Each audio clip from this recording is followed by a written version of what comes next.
नमस्कार। आदर्श शिक्षण संस्थान ऑनलाइन क्लास में आपका स्वागत है। कक्षा 5 के पर्यावरण विषय में आज हम पाठ 15 का अध्ययन करेंगे, जिसका शीर्षक है जब चाहे तब खाए। इसके पिछली वीडियो में हमने भोजन के कई कारणों से दूषित होना और ठेले के भोजन का अस्वस्थ होना और जूठा न छोड़ना आदि कई कारण बताए थे। अब है इसमें स्वच्छता से संबंधित, यानी स्वच्छता जब भोजन कर लेते हैं उसकी जगह पे साफ़ सफाई ना होती तो उस वजह से कई जानवर आदि आ जाते हैं। फिर इसमें बताया जाएगा पाठ में कि शरबत और अचार जैसे मुरब्बा वगैरह बनाते हैं उनको किस तरह से सुरक्षित रखा जाता है, उन सब के बारे में जानकारी देंगे। अब इसमें बता रहे हैं कि यदि समारोह के बाद उस स्थान की साफ सफाई ना हो तो वहाँ के आसपास के लोगों को क्या परेशानी होगी। तो इसमें हम साधारण सा ही प्रश्न है तो बता सकते हैं कि यदि समारोह के बाद उस स्थान की साफ सफाई ना हो तो वहाँ आसपास के लोगों को गंदगी के कारण बीमारियां फैलने का डर होगा तथा बदबू फैलने की परेशानी होगी। यानी जहाँ पे हम खाएंगे तो वहाँ पे कुछ कण भोजन के पड़ जाएंगे, सब्जी भी कहीं थोड़ी बहुत गिर जाएगी तो वहाँ पे कपड़े भी खराब होने का डर है, और उसको जो चीज़ गिरी है उस पर जो चींटियाँ हुई और मक्खियाँ हुई वो भिन भिन आएगी, तो इस वजह से कई बीमारियाँ होने का भी डर होगा। फिर इसमें दिए रखा है कि अपने विद्यालय के मध्यांतर में देखिए कि कौन अपना भोजन खा रहा है, कौन जूठा छोड़ रहा है, व्यर्थ खाए हुए खाने का फेंका कहाँ जा रहा है, उसे कौन खा रहे हैं। मतलब इस तरह की सब आप खुद देख सकते हैं कि इंटरवल में जो खाना बचता है उसमें क्या क्या होता है। तो अपने विद्यालय में मध्यांतर जैसे इंटरवल हुई, लंच टाइम हुआ, तो हमने कई देखा कुछ बालक तो जैसे नाम बता सकते हैं कि रवि, आकाश, हेमंत जो भी है वो खाना छोड़ रहे हैं, और जो जैसे कोई खाना ऐसे व्यर्थ में जो इधर उधर कोने में फेंक रहे हैं। इन सब के बारे में नाम के अनुसार बता सकते हैं जो अपन ने देखा है। उसको खा कौन रहा है, उसे कोई कुत्ते खा रहे होंगे या कोई गाय, भैंस, सूअर, पशु, मतलब कोई भी पशु खा रहे होंगे। पक्षी भी खा सकते हैं क्योंकि चिड़िया वगैरह तो सब जगह जाती ही है। फिर जहाँ ये खाना फेंका जा रहा है वहाँ किस तरह का वातावरण देखने को मिलता है, यानी जो वहाँ का वातावरण किस प्रकार का होगा। तो जहाँ बचा हुआ जूठा खाना फेंका जा रहा है वहाँ का वातावरण बदबूदार होगा और मच्छर मक्खियाँ और जानवरों से घिरा हुआ होगा। ये हम अच्छे से उसमें बता सकते हैं कि जो अपन वहाँ जो दृश्य देखेंगे उस दृश्य का हम आराम से बता सकते हैं। फिर इसमें दे रखा है कि जहाँ ये खाना फेंका गया था उसका वातावरण आपने खुद ने जाके देखा तो उस वातावरण में जो जो प्रक्रिया आपने देखी, क्या क्या तरीका देखे थे, वो सब आप लिखित रूप में कॉपी में अपनी भाषा में उत्तर दे सकते हैं। फिर संरक्षण के तरीके, अब उस जो चीज़ें अपने घर पे है वो काफ़ी समय तक चल सके इसके लिए संरक्षित किया जाता है। उसमें कई तरह के रसायन मिलाए जाते हैं और उनको लंबे समय तक चल सके इस तरह से उनको अच्छी तरीके से बनाया जाता है। वो हम घर पे भी बना सकते हैं और बाज़ार में पैकिंग होके तो आता ही है। कई सब्जियां भी होती है, उनको सुखाकर और उनको सही लंबे समय तक चल सके इसके लिए उसको सुखाकर रख दिया जाता है। जब जब उनकी ज़रूरत होती है तो उनको काम में लिया जाता है। इसी तरह इसका टॉपिक है संरक्षण के तरीके, यानी किस तरह से इनको संरक्षण किया जाता है। तो बताया जा रहा है कि फल, सब्जियां व पका भोजन लंबे समय तक रखने से खराब हो जाता है। उन पर जीवाणु व कवक उत्पन्न होकर भोजन को दूषित कर देते हैं। यानी जो हमारा बनाया हुआ भोजन है उसमें बराबर मात्रा में पानी डाला जाता है, वो हमारा भोजन लंबे समय तक रखने पर वह खराब हो जाता है। अब उनको मतलब उसमें जो जीवाणु का जो कवक है वो उत्पन्न हो जाते हैं और वो भोजन फिर क्या माना जाएगा, दूषित ही तो माना जाएगा। तो दूषित भोजन को खाने से हमारे मतलब बीमार हो जाएंगे क्योंकि हमारे शरीर में कई जीवाणु पैदा हो जाएंगे। इसलिए ऐसे भोजन को क्या करेंगे, उनको या तो हम फ्रिज में रखेंगे, और फ्रिज में भी कोई सीमित होती है मात्रा की, 2-3 दिन के बाद में तो फ्रिज में भी खराब हो जाता है। तो कुछ ऐसा जो भोजन होता है अगर उनको हम फ्रिज में रखने से 1-2 दिन तो चला सकते हैं किंतु लंबे समय तक उसका उपयोग नहीं कर सकते। तो लंबे समय तक भोजन को खराब होने से बचाने के लिए हम कई तरीके अपना सकते हैं, जैसे शक्कर मिलाकर मुरब्बा बना सकते हैं और शरबत बना सकते हैं, सिरका, नमक व तेल डालकर अचार बना सकते हैं। यानी घर जो बाज़ार में डिब्बे आते हैं, पैकिंग डिब्बे, वो अचार के, मुरब्बा के, वो इसी तरह से जो उनको बनाया जाता है, तो उसको हम घर पे भी बनाकर उनको स्वस्थ व लंबे समय तक सुरक्षित कर सकते हैं। फिर इसमें बताया भिंडी, गंवार फली, आलू की चिप्स, पुदीना, मेथी आदि को धूप में सुखाकर सुरक्षित करते हैं। यानी जो भिंडी होती है, गंवार की फली होती है, जब गंवार की जो रुत आती है उसमें काफ़ी गंवार की फलियाँ हमारे घर पे पड़ी है या खेत है, तो उनको भी हम सुखाकर अच्छे से सुरक्षित कर सकते हैं, जिससे उनको हम जब ज़रूरत हो तो काम में ले। फिर इसमें बताया जा रहा है कि निम्नलिखित सामग्री को सुरक्षित करने की विधियों को लिखो। आप चाहे तो और भी उदाहरण लिख सकते हैं। यानी जो नीचे सारणी बना रखी है जिसमें पहला टॉपिक दे रखा है आलू की चिप्स, दूसरा है केरी का अचार, गंवार फली, मटर, अनाज, इस तरह सबको कैसे आप सुरक्षित रख सकते हैं, कैसी विधियाँ हैं, किस तरह से विधियों में क्या क्या चीज़ डलती है, इन सब के बारे में आपको बताना है। तो हम संरक्षण की विधियों में ये लिख सकते हैं कि आलू की जो चिप्स है उसमें धूप में सुखाकर, और केरी का जो अचार है उसे तेल डालकर, और गंवार फली है उसमें धूप में सुखाकर, और मटर जो होती है उसे फ्रिज में भी रख के सुरक्षित कर सकते हैं।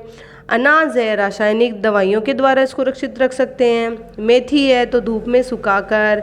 डिब्बा बंद भोजन जो होता है वो वायुरोधी होने के कारण। मुरब्बा है वो गुड़ शक्कर मिलाकर उसको सुरक्षित कर सकते हैं। फ्रूट जूस इनको रासायनिक दवाइयों के द्वारा सुरक्षित कर सकते हैं।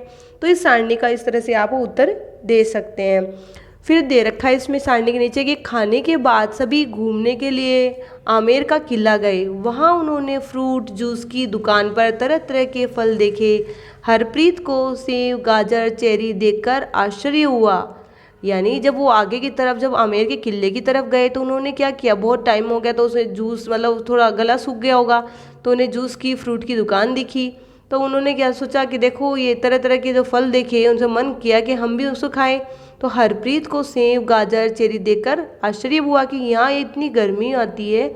दादाजी ने बताया कि आजकल हर मौसम में हर प्रकार के फल व सब्जियाँ मिलती हैं। यानी वहाँ पर बिना रुत के जो फल फ्रूट देखकर उन्हें आश्चर्य हुआ कि ये सब इस मौसम में कैसे मिल रहे हैं। तो कुछ ऐसी जगह होती है वहाँ पर ऐसे फलों को उगाया जाता है जहाँ पर उनको सुरक्षित भी किया जाता है। जैसे बाड़ी हुआ तो बाड़ी में हम घर कभी भी, मतलब उसमें खाद वगैरह सब सामग्री डालकर कोई भी मतलब उगा सकते हैं फसल।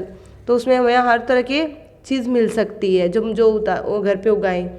फिर दे रखा चर्चा कीजिए और लिखिए आपके गांव शहर में कौन सी फल सब्जियां बिन मौसम के उपलब्ध हो जाती है, ये आपका प्रश्न हुआ। तो हम इसमें बता सकते हैं कि हमारे शहर में सेब, गाजर, चेरी, भिंडी, गंवार फली, प्याज, पुदीना बिना मौसम के उपलब्ध हो जाती है। यानी इनको हम घर पे उगा सकते हैं। जिनके खेत होता है या थोड़ी जगह कच्ची होती है तो वहाँ पे कई जने उगाते भी हैं। क्या कारण है कि साल भर गाजर, मटर, प्याज, आलू मिलते हैं, कि ऐसा क्या कारण है जो इन सब मतलब हमें बिना मौसम के भी ये हमेशा मिलते हैं?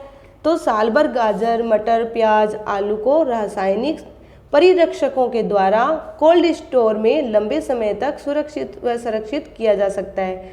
यानी इनको लंबे समय तक हम घर पे सुरक्षित रख सकते हैं। घरों में सामान्य रूप से मिलने वाले खाद्य पदार्थों को कितने समय तक के लिए सुरक्षित किया जा सकता है, उनके तरीके क्या हैं, तो हमें उसमें लिखना है। तो घरों में सामान्य रूप से मिलने वाले खाद्य पदार्थों को साल भर के लिए हम सुरक्षित कर सकते हैं। जैसे इनमें तेल डालकर, नमक डालकर, शक्कर, सिरका आदि डालकर सुरक्षित कर सकते हैं। इससे वे साल भर तक हमें मिल सकते हैं, इनका उपयोग हम अच्छे से कर सकते हैं। फिर दे रखा है कि चटपटा चूर्ण बनाइए। तो हम घर पे भी चटपटा चूर्ण कैसे बना सकते हैं, तो इसे बताया गया कि 10-12 या 10-15 आंवले को अच्छी तरह से धोकर सुखा लेंगे। फिर उसको कद्दूकस कर लेंगे, घिस लेंगे। घिसे हुए आंवले को पहले कपड़े से ढककर सुखा देंगे और यह 1-2 दिन में सूख जाएंगे। फिर सूखे हुए आंवले को पीस लेंगे। चूर्ण में बराबर मात्रा में पीसी हुई शक्कर मिला देंगे। चाहो तो उसमें नमक और पिसा हुआ जीरा भी डाल लेंगे। चूर्ण का आनंद साल भर हम ले सकते हैं। यानी वो चूर्ण कभी खराब नहीं होगा। और हमारा जब जी घबराता है तो हम इस चूर्ण का उपयोग कर सकते हैं। यानी ये आंवला इतना महत्वपूर्ण होता है जिसका उपयोग हम सुखाकर भी कर सकते हैं और गीले का भी कर सकते हैं। गीले से तो क्या है, हम मुरब्बा बना सकते हैं, जो कि चीनी शक्कर डालकर काफ़ी समय तक उसको पहले उबाल लेंगे, फिर उसमें खड्डे करेंगे, उसको काफ़ी दिन तक चीनी और शक्कर में रखेंगे तो वो उसका मुरब्बा बन जाएगा। धूप में भी रखेंगे इसको।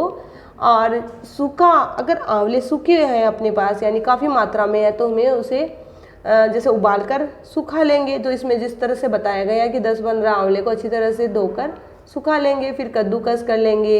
ये भी इसमें जो विधि बता रखी है उस विधि के अनुसार हम घर पर चूर्ण बना सकते हैं।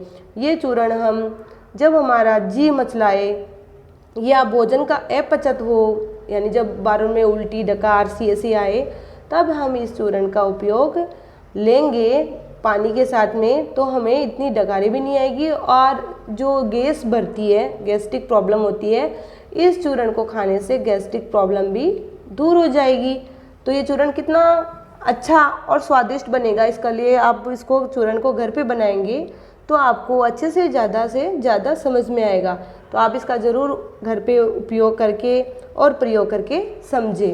फिर आगे बताया गया है कि हमने सीखा भोजन के खराब व दूषित होने में सूक्ष्म जीव उत्तरदायी है। यानी इस पाठ का क्या सारांश हुआ, आपने इस पाठ में क्या पढ़ा, इस पूरे पाठ का सारांश और जितने टॉपिक दे रखे हैं उन सब का एक एक लाइन से बताया गया है, इनका सार बताया गया कि मेन पॉइंट क्या है।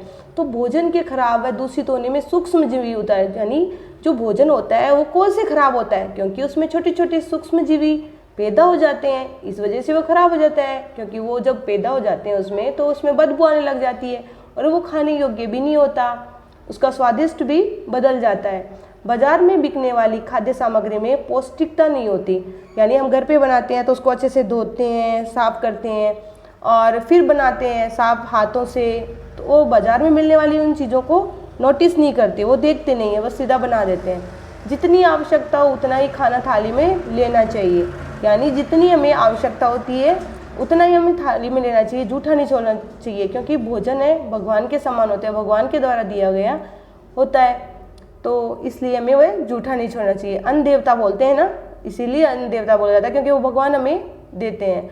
खाद्य पदार्थों को अलग अलग प्रकार से सुरक्षित किया जा सकता है, यानी अभी इसमें बताया था मुरब्बा बनाकर, शरबत बनाकर, अचार बनाकर हमें खाद्य पदार्थों को सुरक्षित रख सकते हैं लंबे समय तक। फिर जाना समझा हुआ, अब बताइए खाद्य पदार्थों को सुरक्षित रखने के लिए आवश्यक 3 वस्तुओं के नाम लिखिए।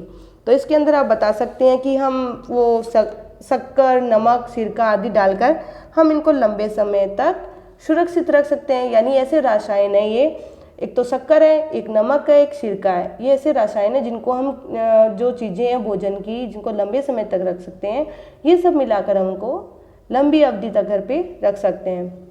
नींबू के अचार को सुरक्षित करने के लिए किन किन वस्तुओं का उपयोग करते हैं, तो हम इसमें बता सकते हैं कि नींबू के अचार को सुरक्षित करने के लिए शक्कर और नमक का उपयोग करते हैं। यानी नींबू के अचार जब डालते हैं तो उसमें मीठा डाल देंगे और नमक डाल देंगे तो वह काफ़ी समय तक चल सकता है, क्योंकि नींबू तो स्वास्थ्यवर्धक होता है। भोजन को व्यर्थ और बर्बाद नहीं करने के लिए आप क्या करेंगे, तो हम इसमें बता सकते हैं कि भोजन को व्यर्थ और बर्बाद नहीं करने के लिए हम भोजन आवश्यकता अनुसार ही लेंगे तथा जूठन नहीं छोड़ेंगे। यानी जितनी हमें आवश्यकता होगी हम उतना ही भोजन थाली में डालेंगे और उतना ही खाएंगे। वैसे आपको पता है कि ज़्यादा खाने से हमारे शरीर में अपचत होता है और भोजन को चबा चबा कर खाएंगे तो वह भोजन भी पच जाता है और हमारे शरीर भी कई रोगों से मुक्त हो सकता है। और हमें हमेशा स्वच्छ भोजन का उपयोग ही खाने में लेना चाहिए। ये सब इस पाठ में बताया है।